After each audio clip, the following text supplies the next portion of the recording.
Research is an integral and important part of our academic institutions or its life or its positioning currently, as most of you might be knowing. And I personally have been advocating that most of us started possibly as a good teaching institution. I think this morning also discussions were mentioning that India has good teaching institutions. We are at par with the world, including the example of BITS came from the Vice Chancellor, that we are as good as anyone else. That's fine, but teaching learning basically requires assimilation of information and dissemination of information. That's a typical role which is there.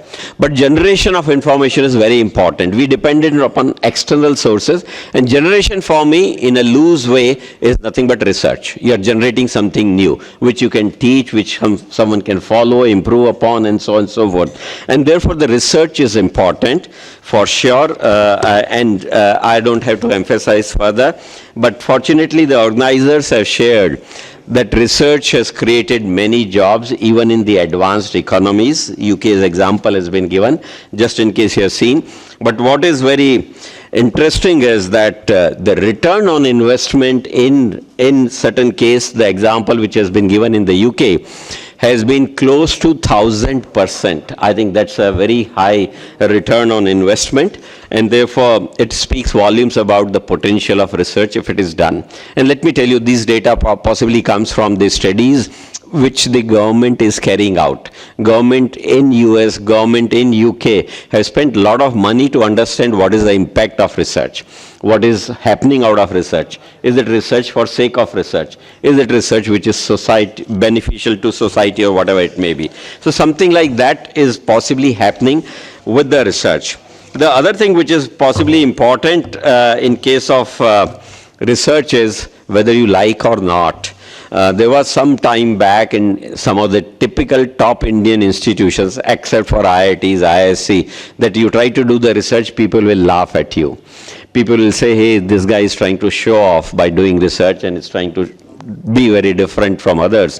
That was the kind of approach with which people will treat research. But things have changed, and it has changed because the rankings and the ratings and whatever other things which have come, they are heavily dependent upon research these days. And reason for that is because the other aspects of academic life are very difficult to measure. Research is comparatively easily measurable element, as we most of us know, in terms of citations or Q1, Q2 or type of journals or impact factor or indices, whatever it may be. And as a result, I will leave some of you to guess what is the percentage of impact research has on your rankings today. Can you guess any number if you'd like to?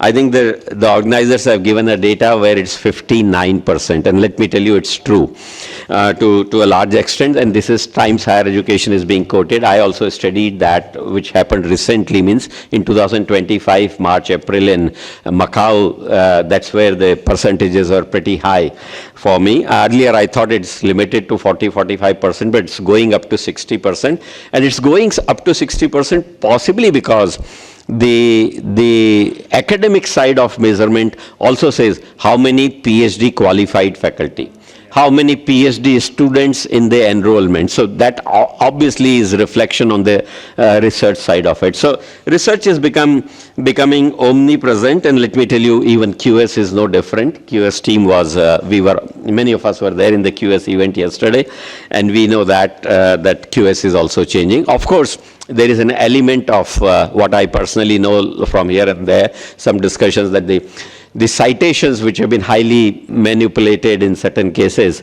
are going to get a hit in the so maybe in times to come you'll possibly see the research will have once again a slight slide down in terms of the overall percentage. So all in all, you can say that the research is very important, and then research obviously leads a great way in terms of helping the economy, helping everything, many startups, many innovations or whatever.